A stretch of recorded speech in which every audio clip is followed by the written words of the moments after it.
नमस्कार विद्यार्थी मित्रांनो, मी संतोष बुड्डेवार आपल्याला स्वागत करीत आहे.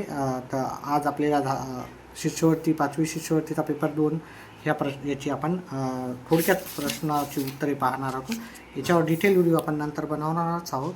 पहिल्या प्रश्नाचं उत्तर आहे पर्याय क्रमांक 2. दुसऱ्या प्रश्नाचं उत्तर आहे पर्याय क्रमांक 2. तिसऱ्या प्रश्नाचं उत्तर आहे पर्याय क्रमांक 3. चौथ्या प्रश्नाचं उत्तर आहे पर्याय क्रमांक 4. पाचव्या प्रश्नाचं उत्तर पर्याय क्रमांक 2. सहाव्याचं उत्तर पर्याय क्रमांक 1. सातव्या प्रश्नाचं उत्तर पर्याय क्रमांक 4. We have in Japan. We have इथं आय असल्यामुळं ई न येता आय ने येईल. इथे आठव्या प्रश्नाचं उत्तर आय एम सॉरी पर्याय क्रमांक 3. नवव्या प्रश्नाचं उत्तर स्पायडर उत्तर हे याचं. 10व्या प्रश्नाचं उत्तर आहे पर्याय क्रमांक 2. 11व्या प्रश्नाचं उत्तर आहे पर्याय क्रमांक 1. 12व्या प्रश्नाचं उत्तर आहे पर्याय क्रमांक 3 उत्तर आहे. How many packets are there. 2 packets are there, तर याचं उत्तर 2 आहे. 14व्या प्रश्नाचं उत्तर आहे पर्याय क्रमांक 2. 15व्या प्रश्नाचं उत्तर आहे पर्याय क्रमांक 4. 16व्या प्रश्नाचं उत्तर आहे पर्याय क्रमांक 1. 17व्या प्रश्नाचं उत्तर आहे पर्याय क्रमांक 1. 18व्याचं उत्तर आहे पर्याय क्रमांक 3. 19व्या प्रश्नाचं उत्तर आहे पर्याय क्रमांक 1. 20व्या प्रश्नाचं उत्तर आहे पर्याय क्रमांक 4. 21व्या प्रश्नाचं उत्तर आहे पर्याय क्रमांक 2. आणि 22व्या प्रश्नाचं उत्तर आहे पर्याय क्रमांक 1. आपण याच्या डिटेलमध्ये उत्तरानंतर घेणारच आहोत. आता फक्त मी लवकर उत्तरं सर्व सांगत आहे. व्हिडिओ आवडल्यास व्हिडिओला लाईक करा, चॅनलला सबस्क्राईब करा. व्हिडिओ लाईक केल्याच्यानंतर जर हाईप हा ऑप्शन आला तर त्याला हाईप पण करा आणि व्हिडिओ जास्तीत जास्त आपल्या मित्रांपर्यंत शेअर करा. 23व्या प्रश्नाचं उत्तर आहे पर्याय क्रमांक 4. 24व्या प्रश्नाचं उत्तर आहे पर्याय क्रमांक 3. An element is than mouse, म्हणजे बिगर दॅन पाहिजे. ठीक आहे, हे कम्पॅरेटिव्ह डिग्रीचं वाक्य आहे, त्याच्यामुळे ते बिगर लागते. त्याच्यानंतर pick out the current currency of England. इंग्लंडमध्ये काय चालतं? इंग्लंडमध्ये पाऊंड चालतात. पहा, इंग्लंडमध्येच पाऊंड चालतात, बाकी युरोपमध्ये पूर्ण युरोच चालतं. डॉलर अमेरिकेचा आहे, रुपीज भारताचा आहे. नंतर पुढच्या प्रश्नाचं उत्तर आहे पर्याय क्रमांक 1 हे 26व्या प्रश्नाचं उत्तर. 27व्या प्रश्नाचं उत्तर आहे पर्याय क्रमांक 3. ठीक आहे, पाहुणा, अतिथी, पुत्र, आत्मज, चोर, साव, आजी, आजोबा. 29व्या प्रश्नाचं उत्तर आहे पर्याय क्रमांक 3. 30व्या प्रश्नाचं उत्तर इथे थोडंसं डिटेलमध्ये आपण घेणारच आहोत नंतर. याचा सध्या तरी पर्याय क्रमांक 1 लिहा. मी सर्व डिटेलमध्ये याची उत्तरं सांगणारच आहे. 31व्या प्रश्नाचं उत्तर आहे पर्याय क्रमांक 4. 32व्या प्रश्नाचं उत्तर आहे पर्याय क्रमांक 3. 33 नंबरच्या प्रश्नाचं उत्तर आहे पर्याय क्रमांक 1. 34व्या प्रश्नाचं उत्तर आहे पर्याय क्रमांक 3. आणि 35 नंबरच्या प्रश्नाचं उत्तर आहे पर्याय क्रमांक 4. त्याच्यानंतर पुढचा प्रश्न पाहतो आपण.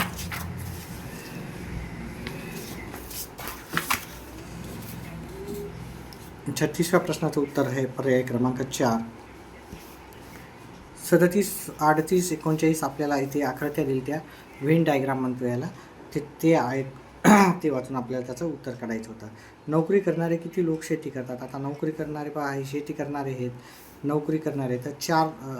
इथे 4 आणि हे 5 आहे की नाही. बघा, हे वर्तुळ आणि त्रिकोणात असणारे, त्याच्यामुळे हे 9 उत्तर आहे याचं. फक्त एकच उदरनिर्वाहाचे साधन असणारी लोकसंख्या किती आहे? ते इथं 13, 17, 20, 30 होतात. 30 आणि 20 किती होतात? आता 50 होतात. म्हणजे हे शेवटचे घ्यायचे. ते फक्त एका याच्यातच इथे घ्यायचे. हे 2 याच्यात आहे, हे पण 2 याच्यात आहे, हे 3 याच्यात आहे, हे 2 याच्यात आहे. तर इथं 50 उत्तर येईल याचा पर्याय क्रमांक 2मध्ये.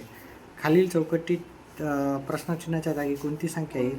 हे आपण डिटेलमध्ये सर्व प्रश्नाचे उत्तर देणारच आहे. आता फटाफट आपण थोडं घेऊ आणि नंतर आपण नंतरच्या क्लासमध्ये आपण याच्या डिटेलमध्ये लाईव्ह क्लासमध्ये घेणारच आहे. सर्व प्रश्नाचे उत्तर घेऊ तेव्हा. 40 नंबरच्या प्रश्नाचं उत्तर आहे पर्याय क्रमांक 1. विद्यार्थी मित्रांनो, व्हिडिओ आवडला तर व्हिडिओला लाईक, चॅनेलला सबस्क्राईब करा आणि आपले येणारे व्हिडिओ पण पाहत जा. आपण स्पर्धा परीक्षेचे याच्या आधी पण आपण NMMSचे टाकलेले आहेत, ते पण आपले बऱ्याचसा तुमचा प्रतिसाद होता, तसाच प्रतिसाद राहू द्या. ठीक आहे. याच्या डिटेलमध्ये पण मागे पण तुम्हाला माहिती आहे आपण NMMSचे एकदम डिटेलमध्ये उत्तरं टाकले होते. त्याचप्रमाणे हे पण उत्तर आपण डिटेलमध्ये टाकू. पण आता हे फास्टमध्ये घेऊ. स्कॉलरशिप नवोदयची पण टाकले होते, सॉरी हे 5वीच आहे. स्कॉलरशिप नवोदयची पण टाकले होते आपण, डिटेलमध्येच टाकले होते. आता वेळेचा अभावी 4 सेट असल्यामुळे आपण थोडेसे लवकर येऊत आणि डिटेलमध्ये आपण एखाद्या सेटचे उत्तरं सांगू. शक्यतो हे सेटचे उत्तरच आपण डिटेलमध्ये सांगू. 44 ह्या प्रश्नाचं उत्तर आहे पर्याय क्रमांक 4. 45 ह्या प्रश्नाचं उत्तर आहे पर्याय क्रमांक 4. 46 ह्या प्रश्नाचं उत्तर आहे पर्याय क्रमांक 1. 47 ह्या प्रश्नाचं उत्तर आहे पर्याय क्रमांक 4.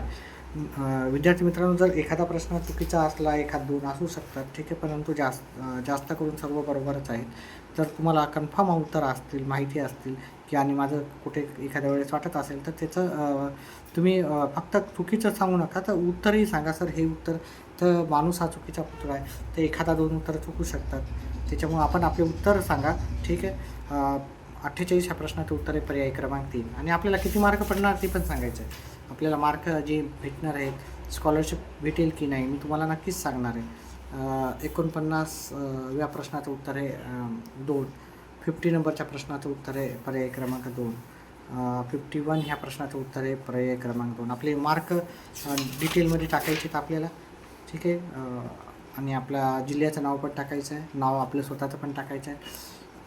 प्रश्न क्रमांक 52चं उत्तर आहे पर्याय क्रमांक 3. 53चं उत्तर आहे पर्याय क्रमांक 1 आणि 54चं उत्तर आहे पर्याय क्रमांक 2. 59 ह्या प्रश्नाचं उत्तर आहे पर्याय क्रमांक 2.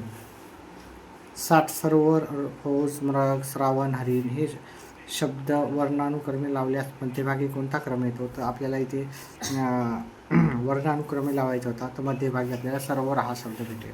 मी सांगितलं की सर्व आमची डिटेलमध्ये उत्तर देणार आहे, फक्त आता थोडंसं फास्टमध्ये उत्तर घेतो मी.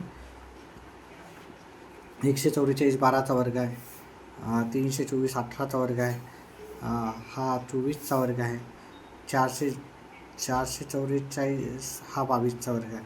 ते सगळे 6च्या पटीत आहे.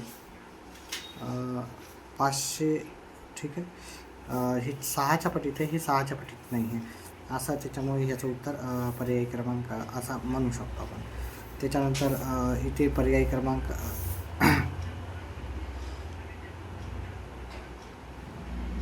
1 उत्तर याचं सर्व डिटेलमध्ये आपण जसं सांगितल्याप्रमाणे उत्तर नंतरच्या क्लासमध्ये आपण डिटेलमध्ये घेऊ.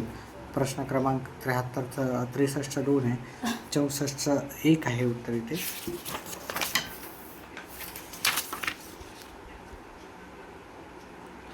65च्या प्रश्नाचं उत्तर आहे पर्याय क्रमांक 3. 66 नंबरच्या प्रश्नाचं उत्तर आहे पर्याय क्रमांक 4. 67 ह्या प्रश्नाचं उत्तर आहे पर्याय क्रमांक 3 आणि 68 ह्या प्रश्नाचं उत्तर आहे पर्याय क्रमांक 4. 69 ह्या प्रश्नाचं उत्तर आहे 2. 70 ह्या प्रश्नाचं उत्तर आहे 1. 71 ह्या प्रश्नाचं उत्तर आहे पर्याय क्रमांक 2. 72 ह्या प्रश्नाचं उत्तर आहे पर्याय क्रमांक 3. 73 ह्या प्रश्नाचं उत्तर आहे पर्याय क्रमांक 2. 74चं उत्तर आहे 4 आणि 75 ह्या प्रश्नाचं उत्तर आहे पर्याय क्रमांक 1. अशा प्रकारे ह्या आपण सराव संच म्हणायची सवय पडलेली आहे. तर हा आपण प्रश्नपत्रिकेचे उत्तर पाहिलेली आहेत. व्हिडिओ आवडल्यास व्हिडिओ लाईक, चॅनेलला सबस्क्राईब करा आणि तुम्हाला वाटत असेल काही उत्तरं चुकीचे आहेत तर नक्कीच त्याचे उत्तर तुम्ही कन्फर्म असाल 100% तर उत्तर तुम्ही मला कमेंट बॉक्समध्ये टाकू शकता. व्हिडिओ आवडल्यास व्हिडिओ पाहिल्याबद्दल धन्यवाद.